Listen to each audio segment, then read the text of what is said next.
kids howl because I used to do that whenever there was a VIP in Pilo. So I understand what you're trying to say. You're trying to say you're not impressed.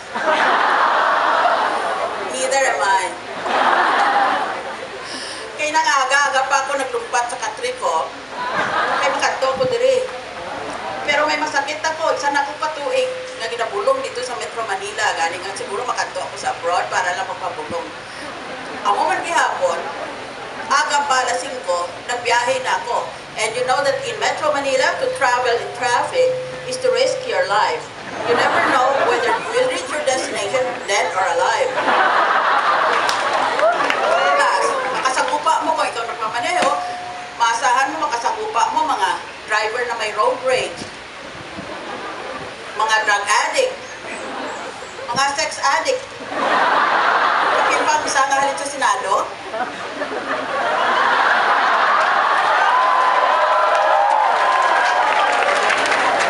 itudlo ko yun sa kuya niya, sige mo, ikaw sex addict ka. Sige, baslan tagit ikaw, balusan tagit ikaw. Sige, debate kita sa UP, bisan din gusto mo. Huwag ko siya kabeses, ginhangkat, huwag siya magsabat, huwag siya ibig-ibig, Isa yung ron, admission by silence, hindi ba? Sa rules of court, namin niya. Hindi na ngayon sex addict, sex maniac ang tawag, sex addict. Tapos, tikadamo pa nga kaladlukan, ginagyan ko kay nag-aga. Nagkato ko sa beauty parlor, kaladlok na eh. Kaya nabutong nila buhok mo, wala kang tuo. Pagkatapos, nagkato kami sa airport, di late man gihapon. Dali ko na lang mag-privilege speech, hindi mga late, may aeroplano. Hawak ko isa nagdidya kami ka oras sa tarmac, we're already inside the plane and we're made to wait there. We couldn't lift off.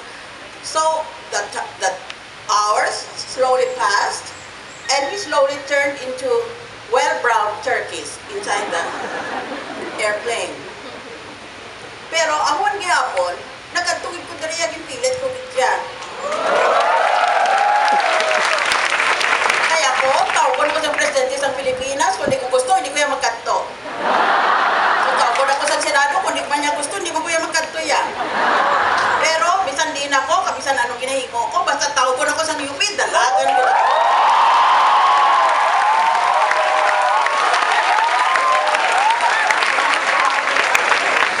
Malamang UP, mataas IQ. Hindi pa rin yung ang Senado.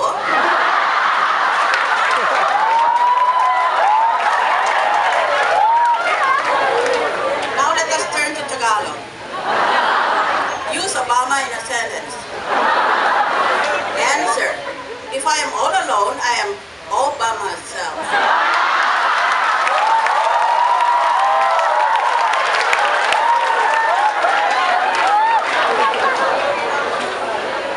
Kung may boyfriend o girlfriend ka ngayon at makikipag-break ka sa kanya dahil hindi na kayo makikita pagkatapos ng graduation, itong sabihin mo sa kanya, password ka ba? Hindi kasi kita kayang kalimutan pero kaya kitang palitan.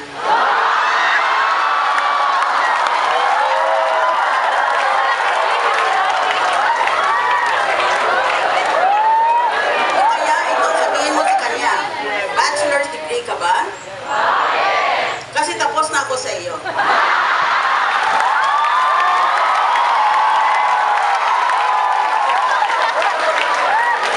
Pwede rin ganito. Summer ka ba? Wala ka kasing class.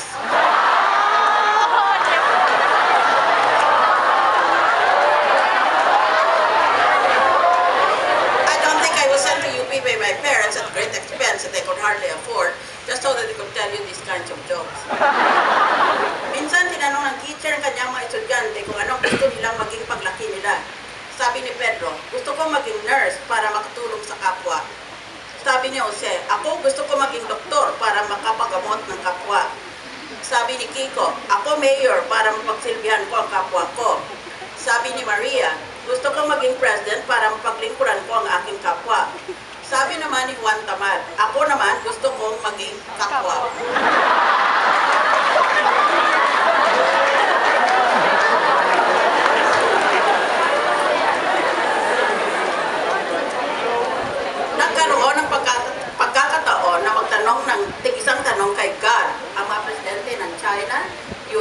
at Pilipinas. Mauna ang China. Ang tanong niya, God, kailan po mawawala sa bansa ko ang korupsyon at kahirapan? Sumagot si God, 300 years, anak. Umiyak ang presidente ng China. Patay na ako bago mangyari yan. Sumunod ang presidente ng USA. Ang tanong niya, God, kailan po mawawala sa bansa ko ang korupsyon at kahirapan? Sumagot si God, 500 years, anak. Umiyak rin ang presidente ng USA. Patay na ako bago mangyari yan. Sumunod ang presidente ng Pilipinas. Ang tanong niya, God, kailan po mawawala sa bansa ko ang korupsyon at kahirapan? Umiyak si God.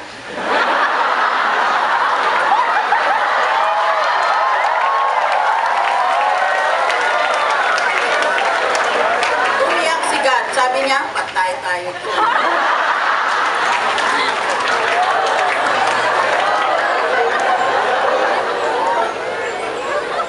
Pinipigilan lang ko ni Din Coro eh.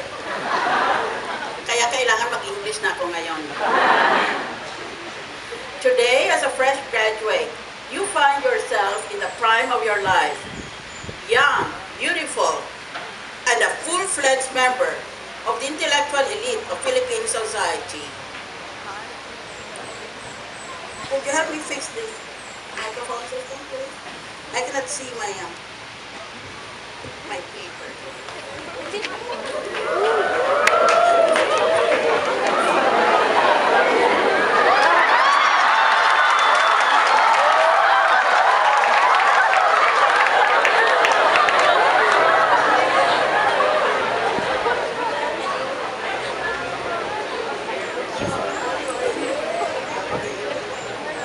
Today, as a fresh graduate, you find yourself in the prime of your life, young, beautiful, and now a full-fledged member of the intellectual elite of Philippine society.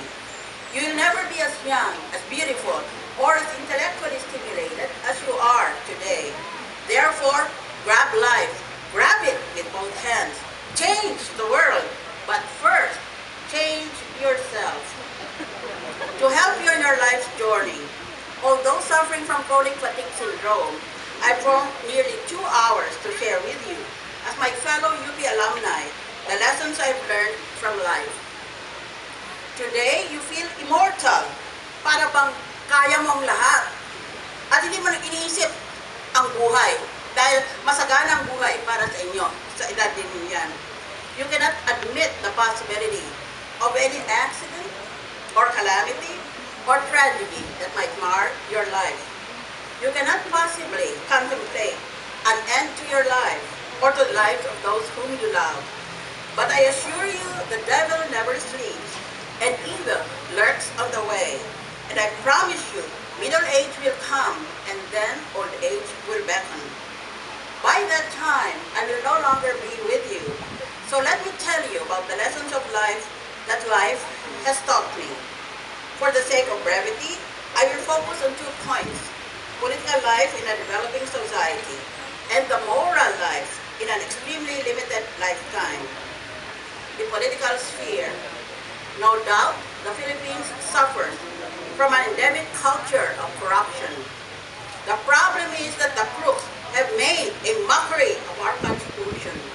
May saligang batas nga, wala namang sumusunod. At ang pinakauna pang maglabag ng batas ay mismo mga leader natin sa Kongreso, sa Senado, sa House of Representatives, maski kung minsan sa Cabinet. Yun ang problema ng ating bansa. At kayo mga UP graduates, you know very well that you have a moral obligation to this society that has been so good to you, to make sure that you leave your footprints in the sands of our time. The problem is that the crooks have made a mockery of our Constitution. As a basic law, the Constitution is supreme in the sense that any law or behavior that contradicts a constitutional provision should be declared not only void but also punishable as a crime.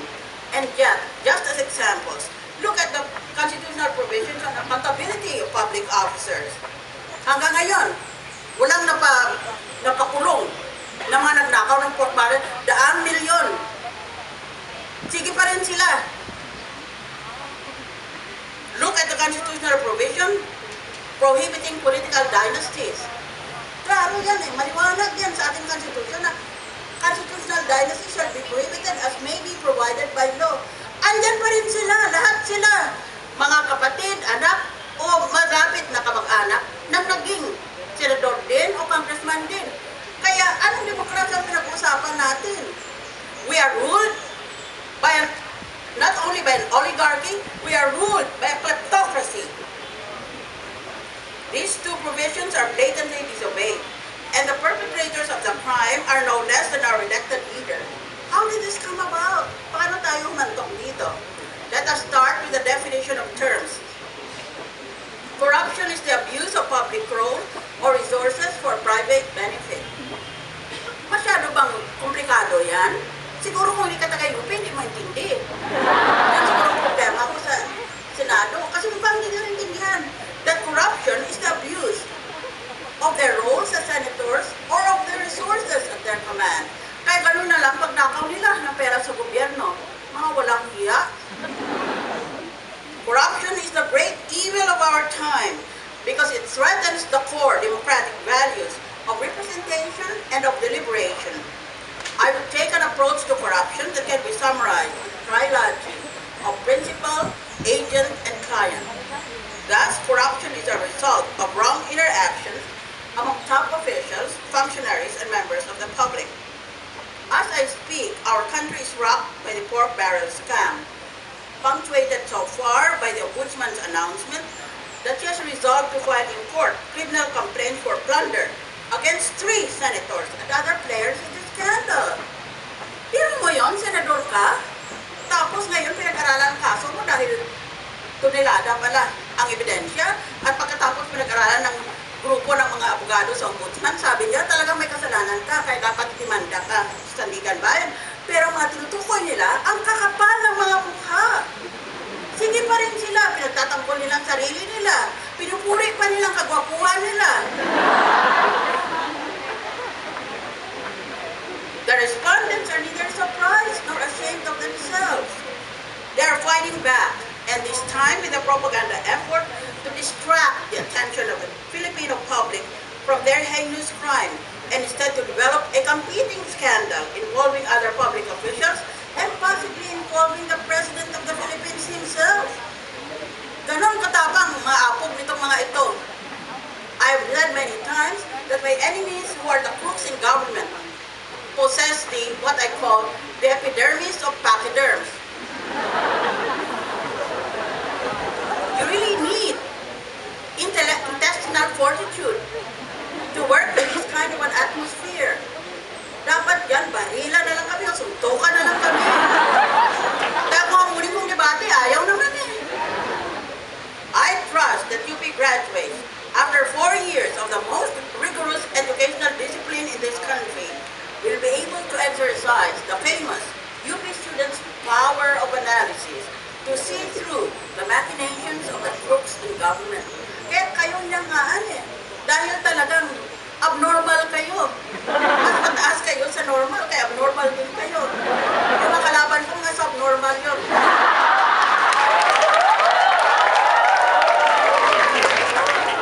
Bear in mind that the main issue is the plunder of the public treasury by high officials with the brazen support and cooperation of private citizens hiding under the cognomen of non-government organizations. Tawag na sa nila, non-government organizations. It all sounds very complicated, but a UP graduate, this can be made simple. If there is a crime, there should be a punishment. If there are so-called non-government organizations, then they have no business asking for and spending government money. Yun ang pinaka-problema sa lahat eh. NGO sila pero gumagastos sila ng pera ng gobyerno. Eh, bakit ba sila tawaging NGO? So, dapat tawagin na lang silang official thieves. Do not close your eyes to the problem of corruption on the ground that no society has been completely free of corruption. Yun ang sabi ng iba. Eh, ang korupsyon, maski saan sa mundo, talagang meron yun. Kaya, anong kinakagalit mo? Kasi palagi akong galit eh. It is true that corruption is almost as old as the concept of government itself. But today we take a different focus. We demand that government should be accountable and and that political processes should be honest. Ano kayang hinahangad nitong mga taong, itong mga galit na ito?